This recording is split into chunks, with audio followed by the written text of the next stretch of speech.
Hello, everyone. Good morning, good morning, good morning from the United States here in Illinois. It is 10:04 is what it is, but hey, you know what? Sometimes like the songs just come to me whenever I try to fit the songs that best connects with the topic the best I can. And you know what?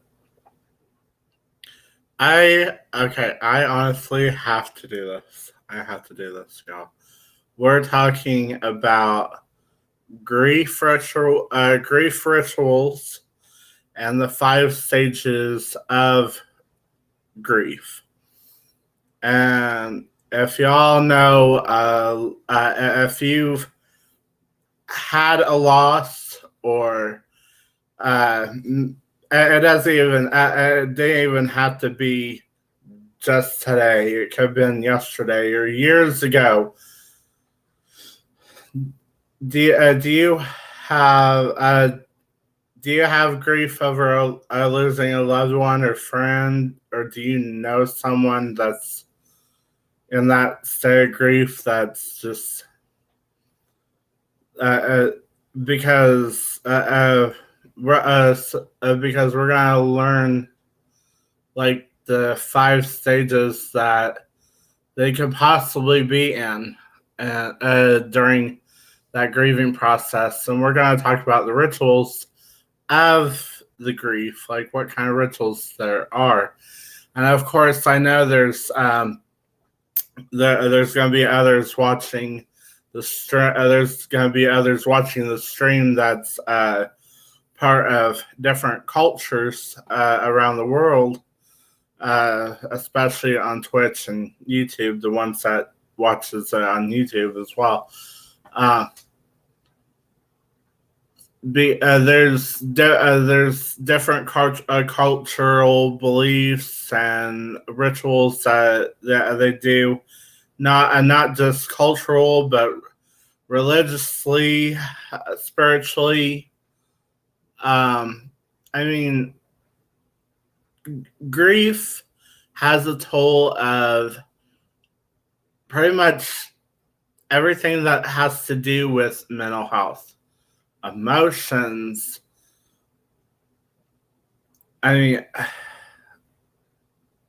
anger management. Like so much builds up during that grief, and well, we're gonna talk about that. And we're gonna talk about this that in the stages. But to start off, to actually start off, I'm gonna just start off the stream that that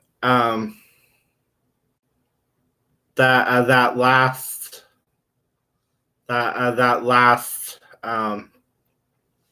song that was playing, Precious Memories. Precious memories, how they linger, how they ever flood my soul in the stillness of the midnight. Precious sacred scenes of old.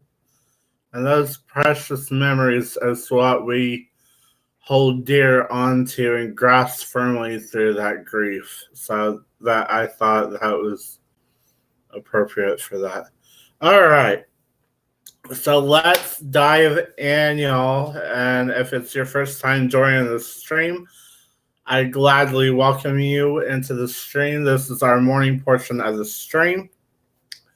This is the mental health stream. And again, if you're just now joining us, we're talking about grief rituals and the five stages of grief.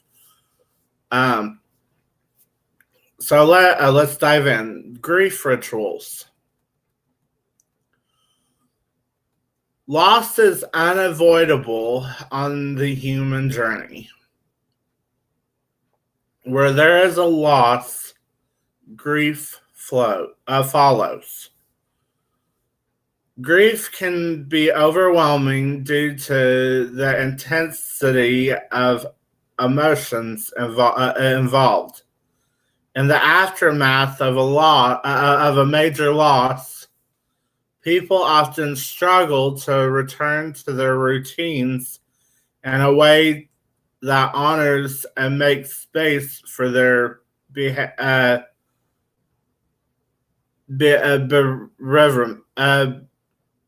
Bereavement. Yeah, sorry. Yeah.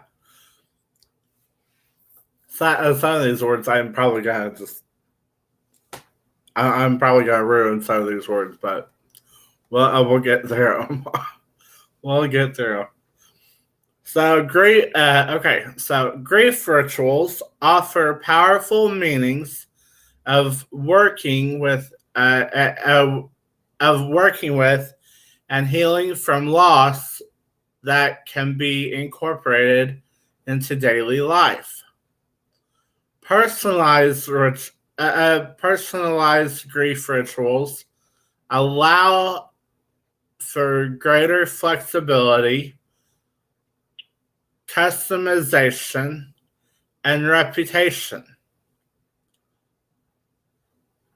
Well, welcome in, Static. Welcome in. Let me get you a shout out.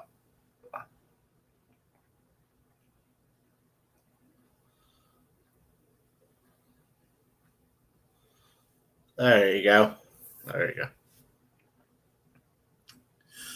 So, this article that I'm going to read presents.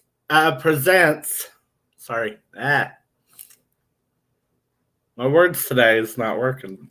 All right, so this article presents an easy to follow template for designing a grief ritual tailored to your particular loss. Carrying out such a ritual is an empowering and hands-on way of working with your grief. Grief ritual may not be appropriate in some cases. Hello, Sideburns. Hello. Let me get you a shout out. Welcome in. And if you're just now tuning in with us, we are talking about we're talking about grief rituals right now. And then after we get through with this, we're going to be talking about the five stages of grief. So I'm so glad y'all are in here. I'm so glad y'all made it.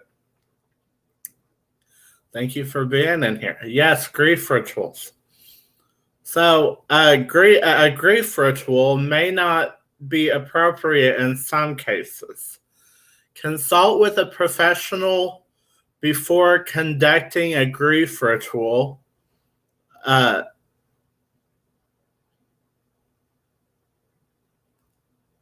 Oh yeah, yeah, yeah, and that's what we'll talk about is the five stages of grief. After we get through with the ritual, talking about the rituals, we'll talk about the five stages of grief. And I mean, I'm hoping that some of this information will actually help someone out who may be struggling or know someone that's struggling through grief, and just to try to educate myself and you all to my best ability. So, but yes, okay. So consult with a professional before conducting a grief ritual. If you struggle with depression, suicidal thoughts or mental health issues, or if you feel ill equipped to handle the intense emotions that may arise. So, what is a ritual? A ritual is any event or activity with structure, intention, and element of the sacred can be a ritual.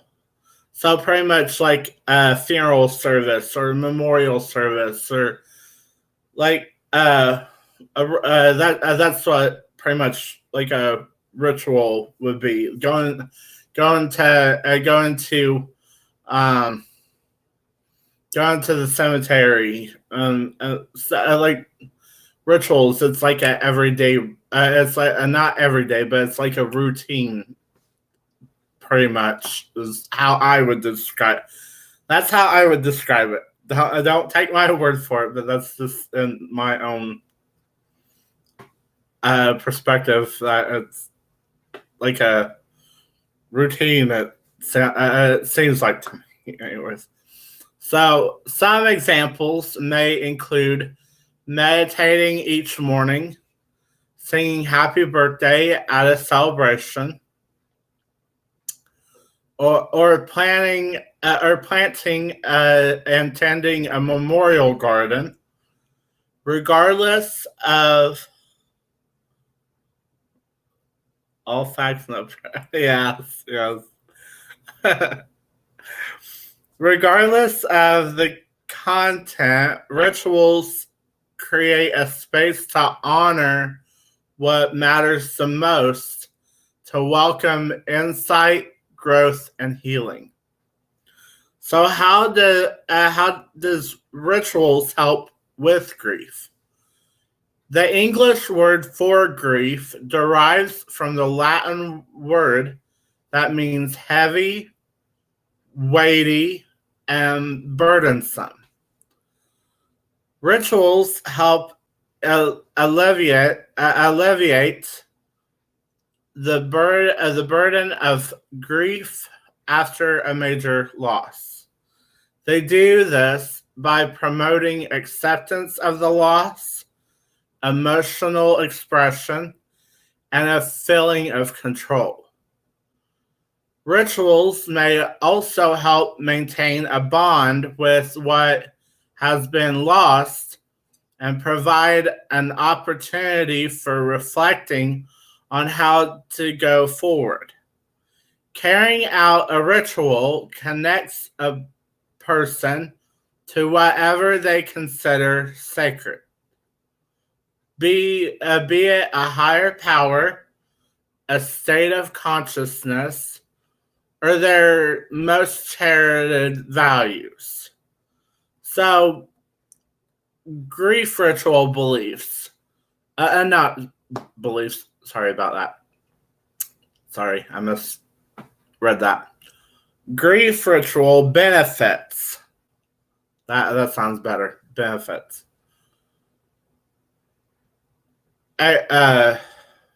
One is acceptance of loss, processing of emotions, maintenance of bond with the deceased, expression of beliefs and values, sense of control, creation of meaning, comforting routine, healing, growth, and insight. So, adopting a personal grief ritual. To be effective, a grief ritual should be tailored to your particular loss, belief system, and intermediate environment.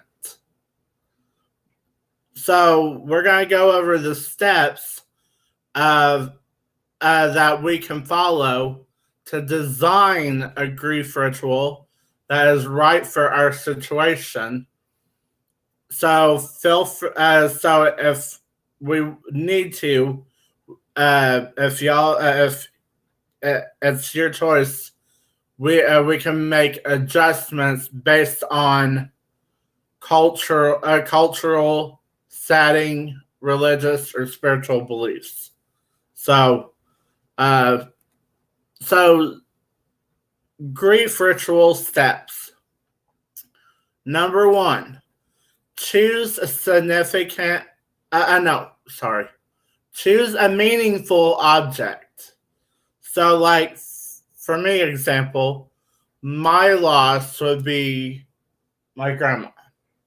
All right. So her picture or something that's uh, either the picture or like even well, I'm just gonna go with picture in this case because I don't know.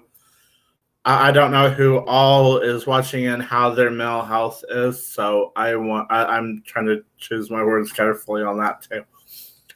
All right, so the second step, make it sacred.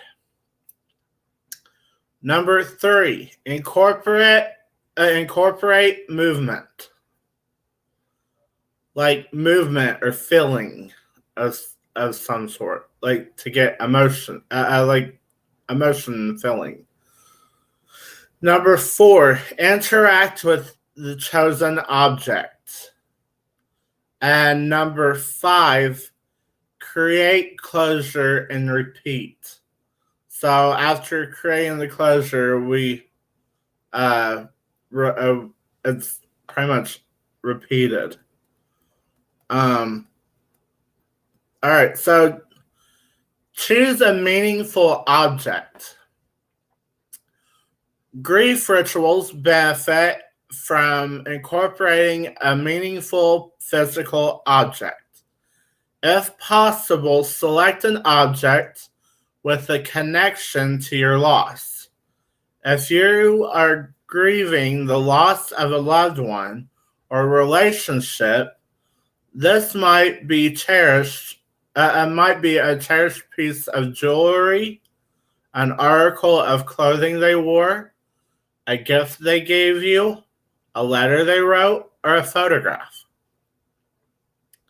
If this loss does not involve a person, you may still be able to find an object related to the loss. For example, if you are grieving the end of a job, you could choose an object from that role: a pen, an ID card, a uniform, or business card. If you are unable to think of an object, select something with symbolic value from the natural environment: a rock, a flower, a seashell, or a feather. Thank you, Purple. Thank you for still being here. I knew you were still here. All right, let me get you another shout out. All right, so make it sacred. Rituals should have an element of sacredness to distinguish them from mundane activities, such as getting dressed, cleaning, driving to work, lighting a candle, visiting a special place, or reciting a prayer, mantra, or intention are all good options for marking the start and conclusion of your ritual and emphasizing its sacredness. Rituals should also include steps performed in a certain order. This provides a structure that guides you through the ritual, which can be helpful if you are overwhelmed with an emotion. Incorporate movement. Research suggests that connecting with your body can help with expressing a processing. Purple, if I know you're still in here, whenever I was pronouncing that, I was really honestly wanting to say processing, so just like how I've heard it on Sky News. All right. Anyways, we're just gonna go with that processing because I like that. Honestly, I like how formal that sounds. Processing. Okay. Difficult emotions, which is one of the most important benefits of a grief ritual. Incorporating movement into your grief ritual can be an effective way to do this. A walk in nature, even if just around the block or park, can serve this function. If you are mourning the loss of a person, you might walk in a place that reminds you of them. Some find it meaningful to visit the site where their loved one died or where their remains are located. Sorry, I had to think on that one. I had to think on that one. Okay. Yes.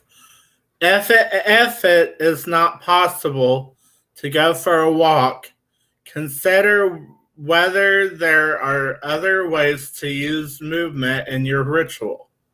For example, you could dance to a song that speaks to your loss.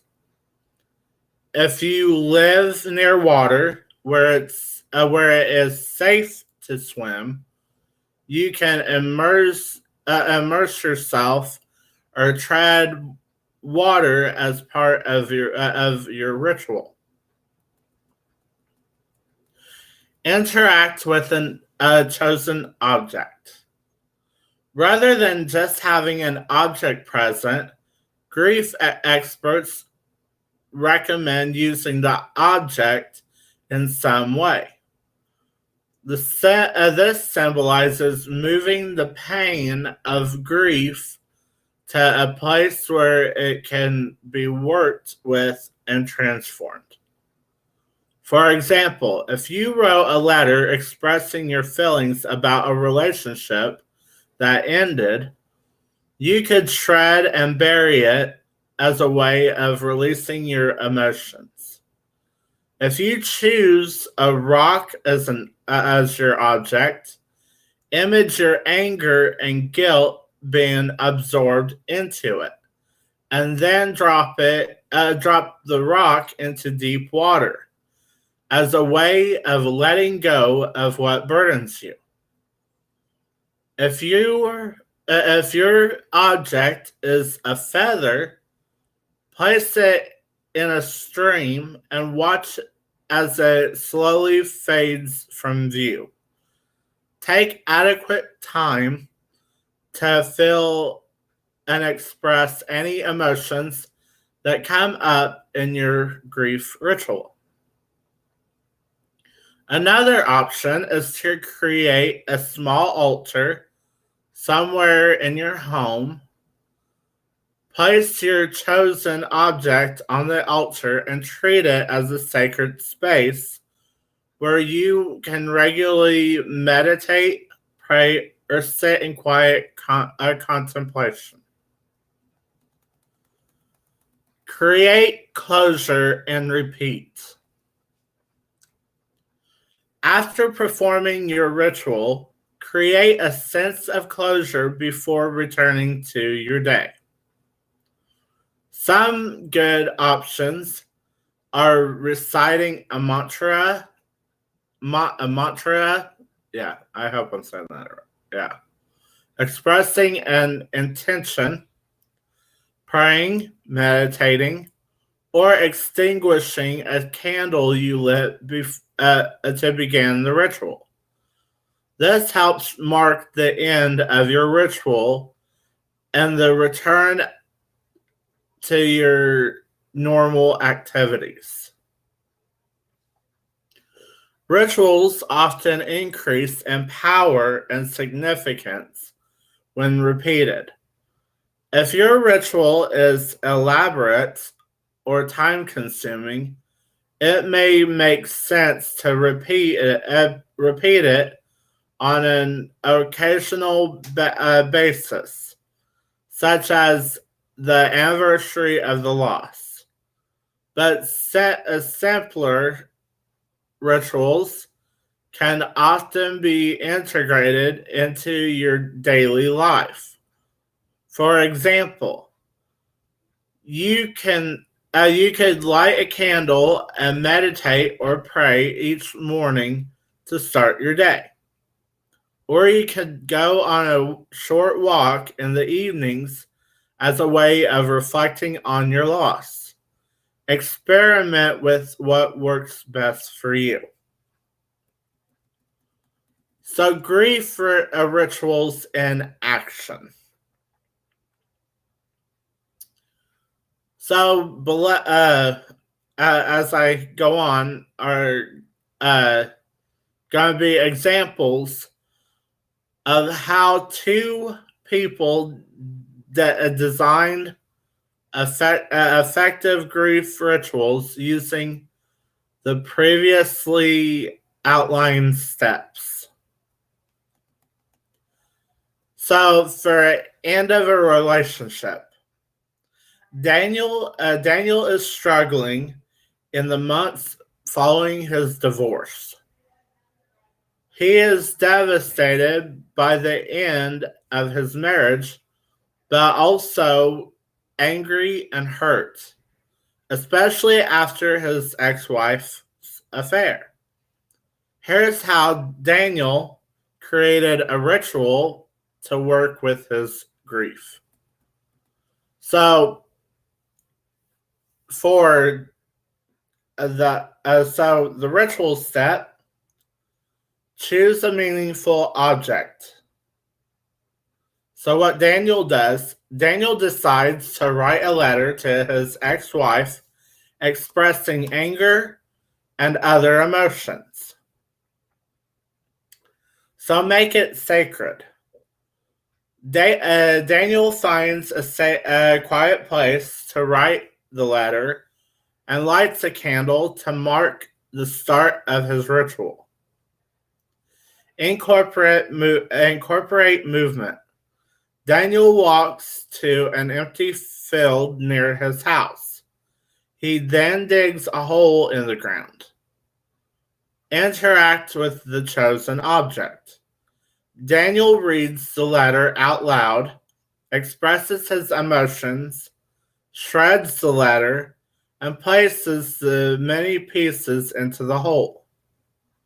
Create closure and repeat. Daniel plants a sapling in the hole with the shredded letter, returns home, and decides to revisit the site in a month. So that was to end a relationship. So this next one is death of a loved one.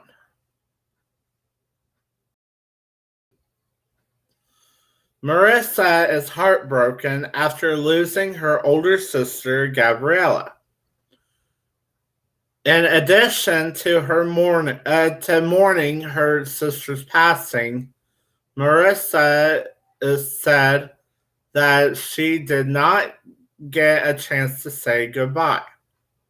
This is how Marissa designed and carried out a ritual to aid her grief process. So choose a meaningful object. On one of her walks, Marissa finds a colorful feather which reminds her of her sister's love of birds. Make it sacred. Marissa decides to carry out her ritual at a nearby stream in a beautiful setting that feels special to her. Incorporate movement. Marissa walks through the woods to the stream and finds a quiet spot on its banks. Interact with the object. Marissa says goodbye to her sister and wishes her spirit well. She then gently releases the feather into the stream. Create closure and repeat. After the feather disappears into the distance, Marissa returns home, resolving to revisit the ritual site every weekend. So your grief ritual can and should look different from these examples, as it will be unique to your loss, beliefs, and preferences. Be creative as you decide how to incorporate the elements mentioned in this article. Remember to include each of the outlined steps in whatever ritual you choose. Choose a meaningful object, make it sacred, incorporate movement, interact with chosen object, and create closure and repeat. While not a cure for loss, carrying out a well-designed personal grief ritual has many potential benefits, such as helping you accept the loss, process your emotions, have a sense of control, and maintain your bond with the deceased, among others. Repeating your ritual and making it a part of your routine can increase these benefits and give meaning and structure to your life. All right, so before I go on to that, I want to take a moment. And discuss how I myself, of course, everyone's different, but I want to actually tell how I do these. I do handle grief with rituals and traditions. Pretty much is what it is. Traditions. All right. So choose a meaningful object. All right. So for the loss of a loved one, it says that. All right, I'm just gonna go with the flow. I'm not gonna read off that. All right, so for my ritual, every single year for December 1st, every year for December 1st, February 21st, and September 7th. September 7th was Grandpa's birthday, and while February 21st was Grandma's birthday, and their wedding anniversary was on December 1st, And one of the rituals to after they passed was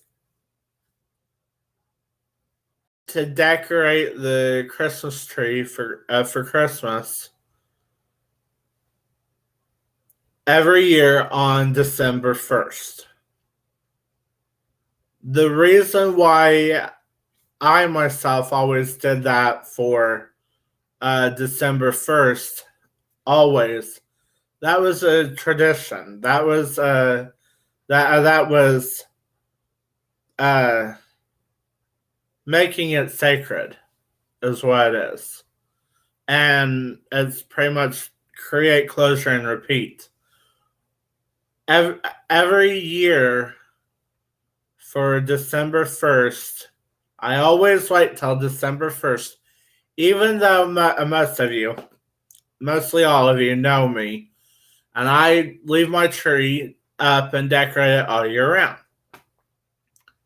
Well, so, but for specifically for Christmas, I always wait until December 1st because that's when, not only was that whenever we celebrated Christmas, we also celebrated decorating for the holidays as a tradition to celebrate Grandma and Grandpa's wedding anniversary as well.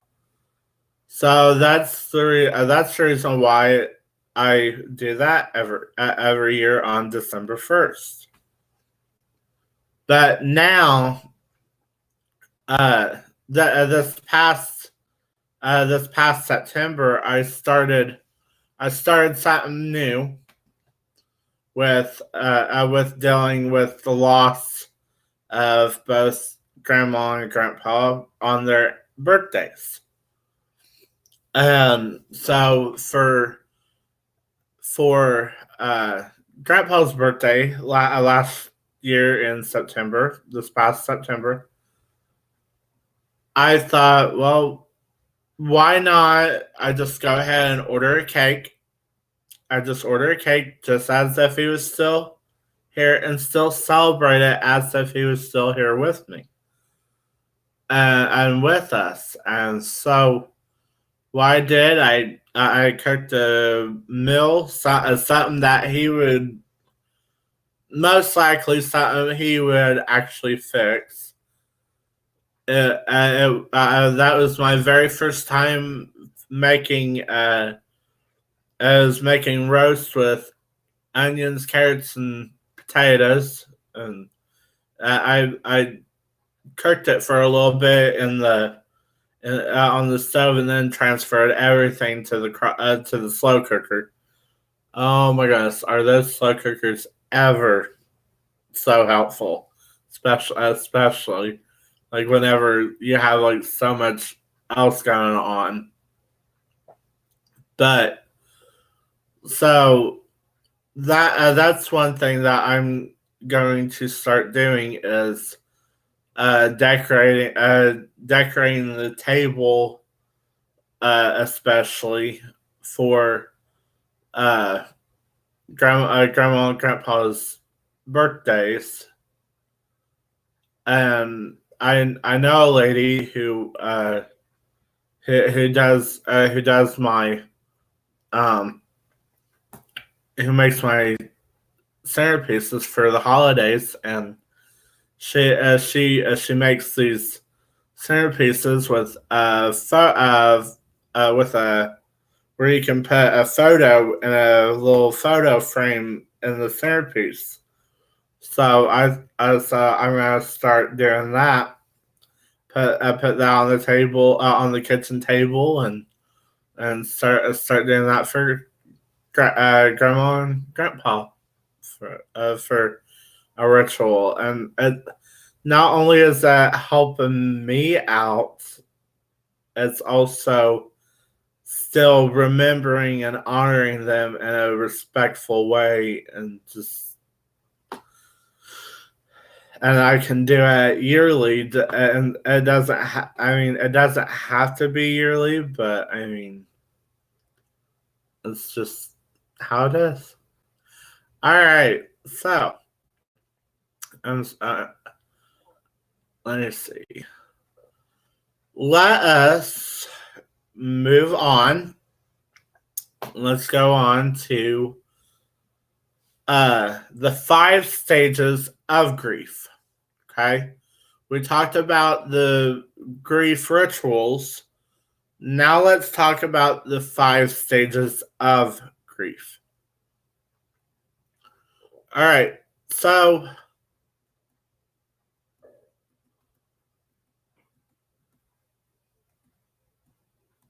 this is pretty much how the grieving process can help us heal as well.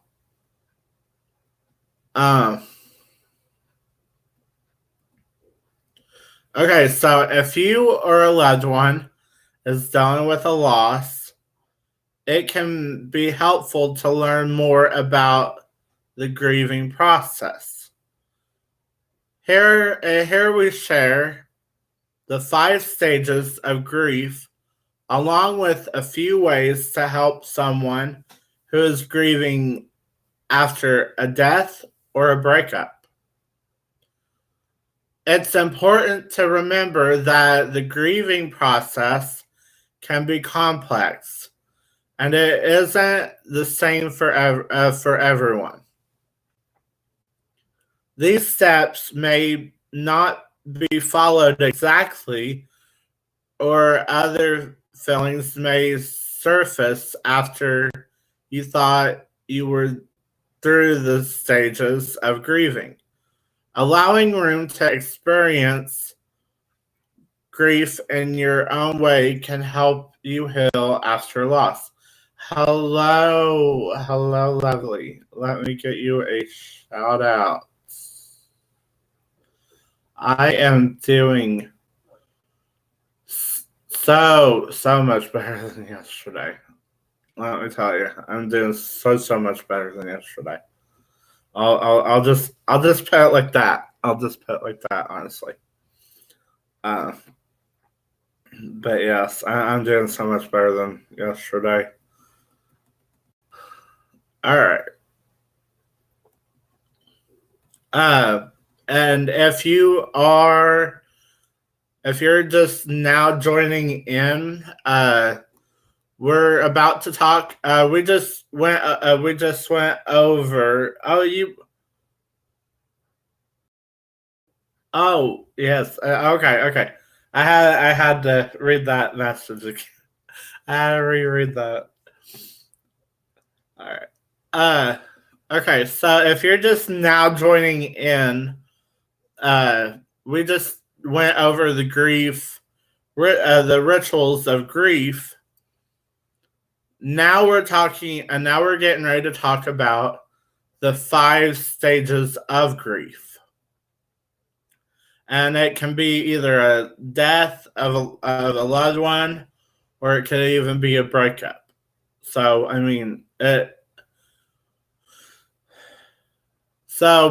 okay.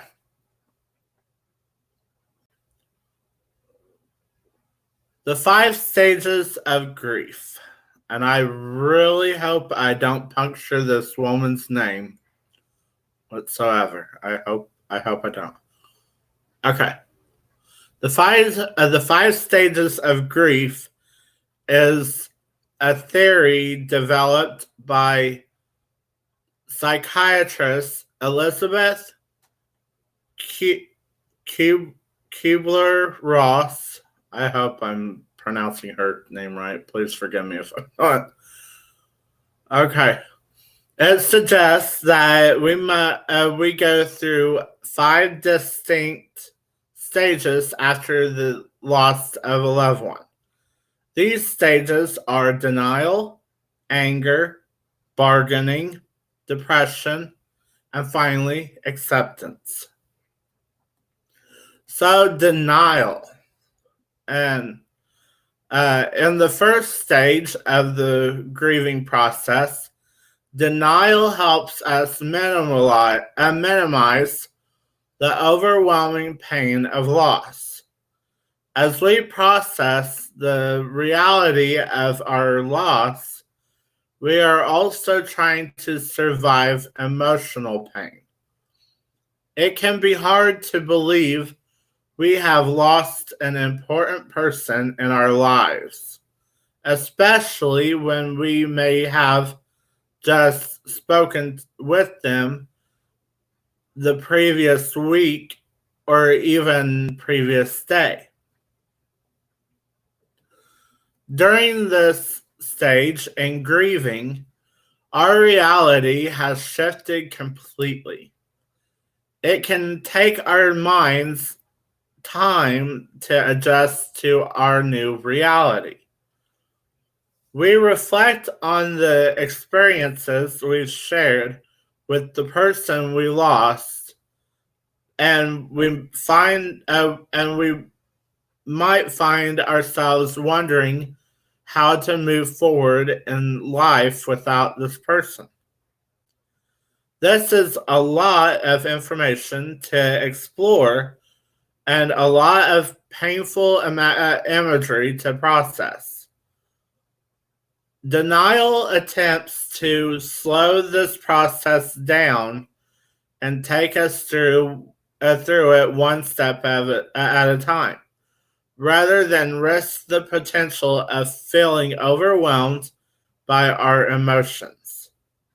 So, denial is not only an attempt to pretend that the loss does not exist, we are also trying to absorb and understand what is happening.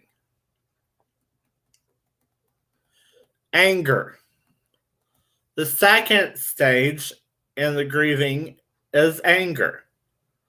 We try. Hello, Michaela. I hope I'm saying that right. Hello. Welcome in. Welcome in. Oh my goodness. Thank you. Thank you for that gifted sub. Thank you so much. Thank you. I really appreciate that. Well, wait, was that one gift? Yeah, okay. Wow. Thank you so much. And thank you for that follow as well. I just seen that follow as well. Thank you so much. I really appreciate you all. I really appreciate you dearly. Thank you. If you're just now joining in with us, we're talking about the 5 stages of grief, and we just went over denial as the first stage. Now we're on to anger, which is the second stage in grieving.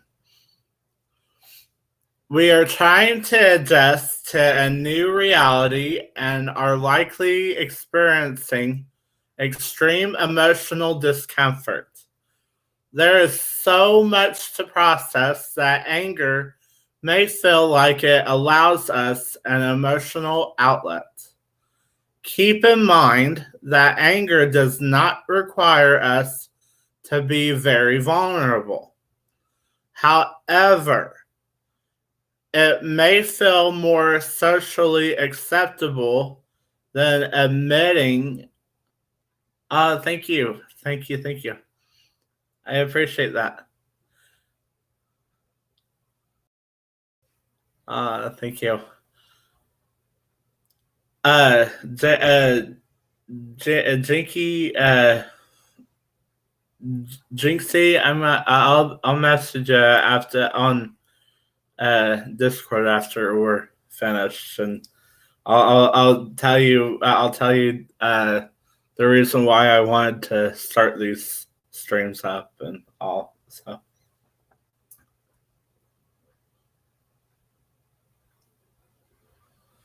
Oh, okay, okay, Michaela. I'm very sorry that you. I'm very sorry that happened to you, and if you need someone at all, if you need anyone to vent to, just feel free to message me. And but overall, I really apologize that happened to you, but just know that we're all here to support and love you, and encourage you to, through whatever you're going through. Okay, so I really appreciate y'all being here. All right, so let me reread this part. However, it may feel more socially acceptable than admitting we are scared. Anger allows us to express emotion with less fear of judgment or rejection. Anger also tends to be the first thing we feel when starting to release emotions related to a loss. This can leave us feeling isolated in our experience. It can also cause us to be perceived as unapproachable by others in moments when we could benefit from comfort, connection, and reassurance.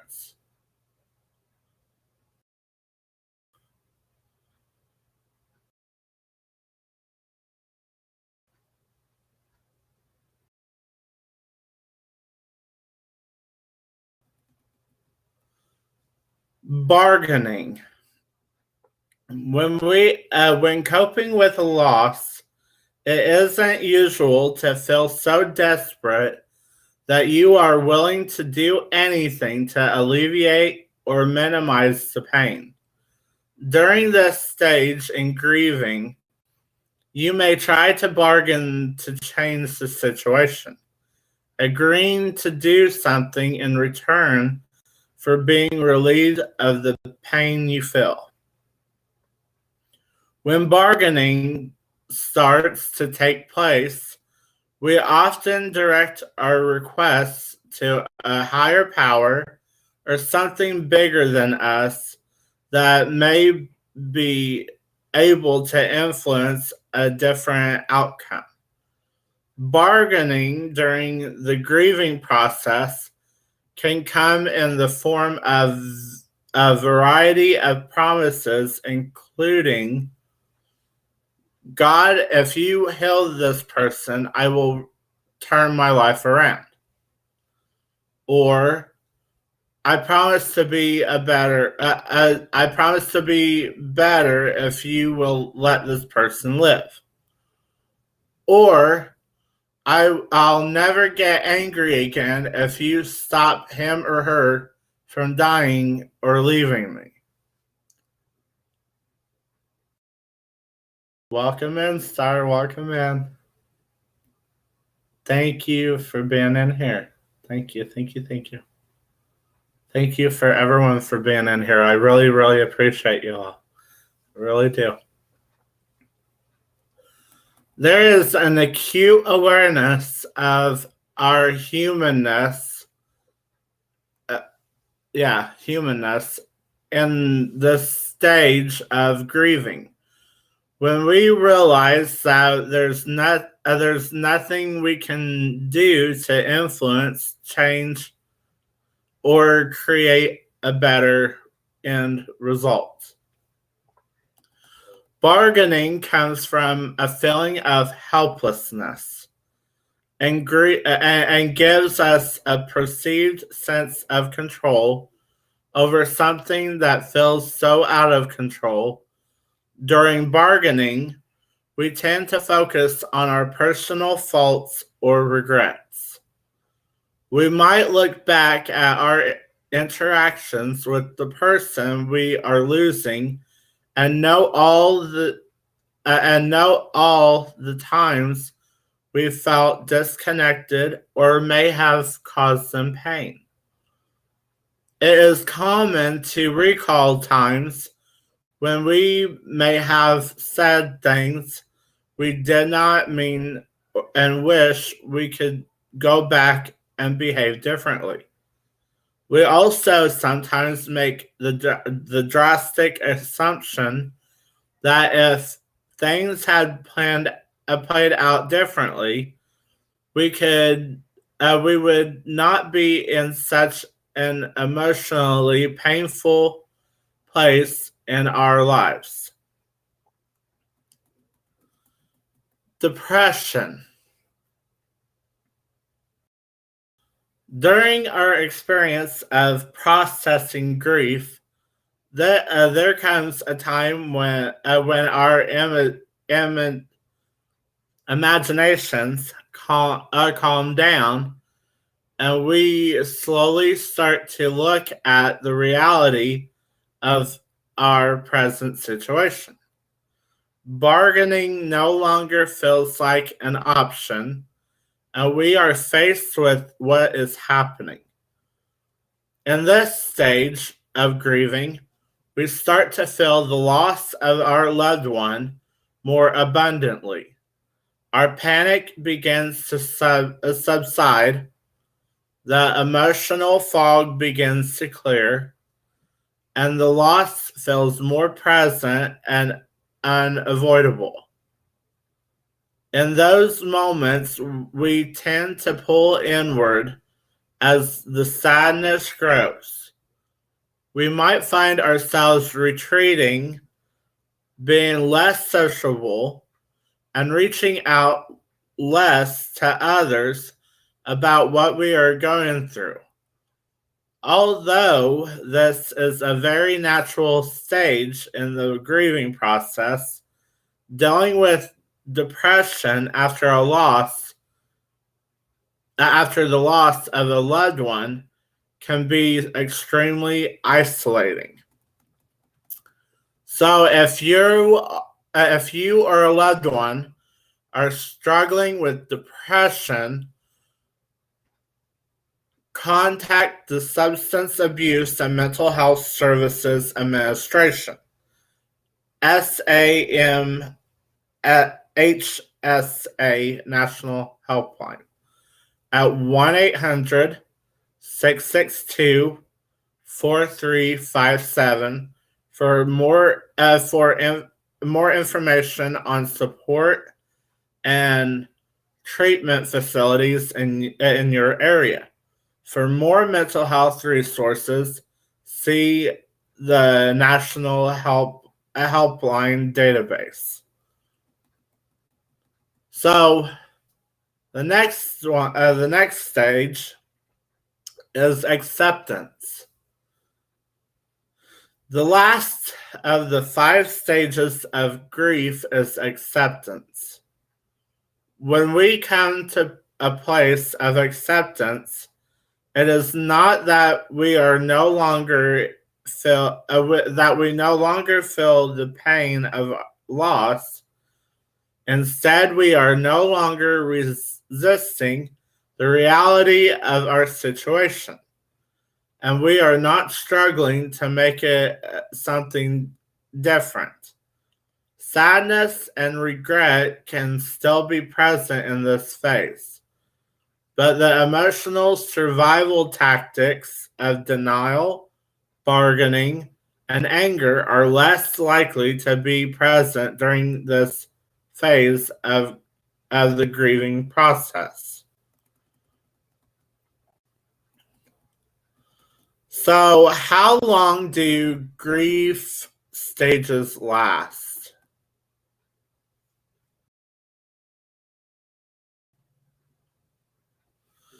There is no specific time period for any of these stages. One person may experience the stages quickly, such as in a matter of weeks, whereas another person may take months or even years to move through the stages of grieving.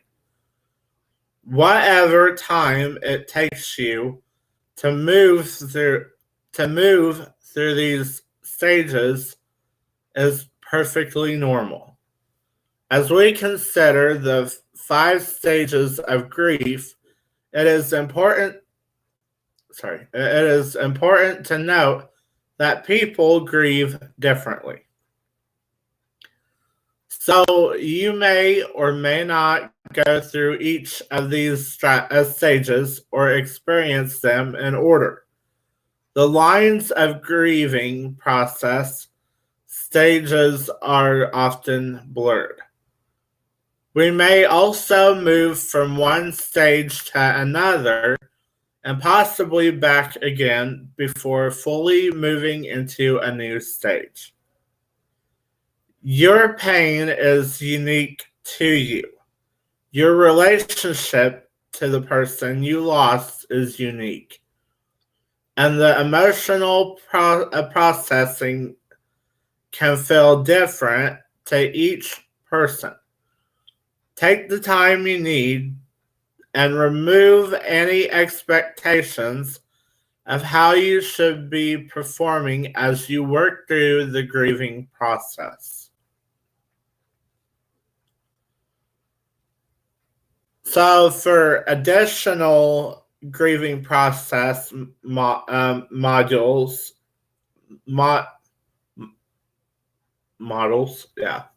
sorry. Although the 5 stages of grief developed by here's that name again. I hope I'm pronouncing her name right, honestly. Elizabeth Kubler-Ross is considered one of the most easily recognizable models of grief and bereavement. There are no other modules to be considered as well. Each one seeks to explain how grief may be perceived and processed. These modules can provide greater understanding to people who are hurting over the loss of a loved one. They can also be used by those in healing professions, helping them to provide effective care for grieving people who are seeking informed guidance.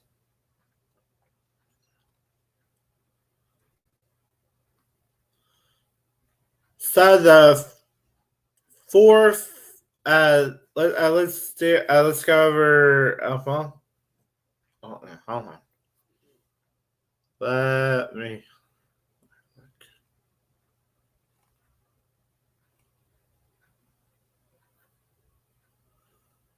All right.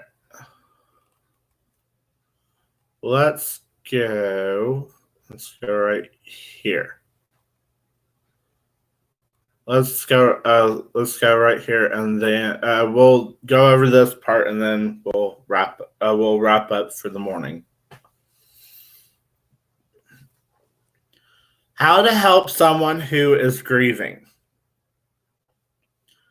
It can be difficult to know what to say or do when someone has experienced loss.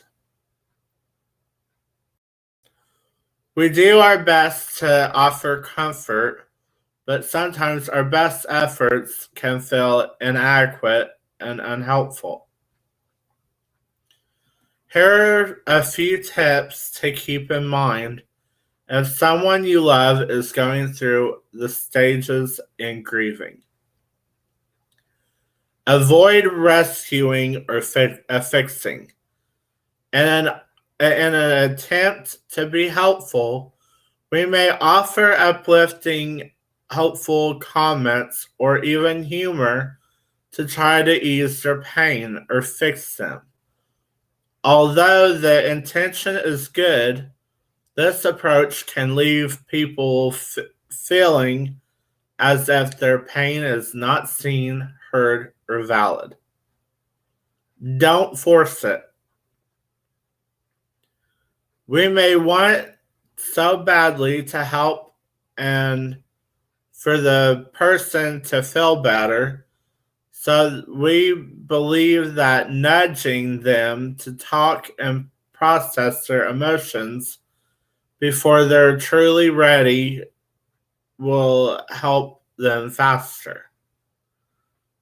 This is not necessarily true, and can actually be an obstacle to their healing.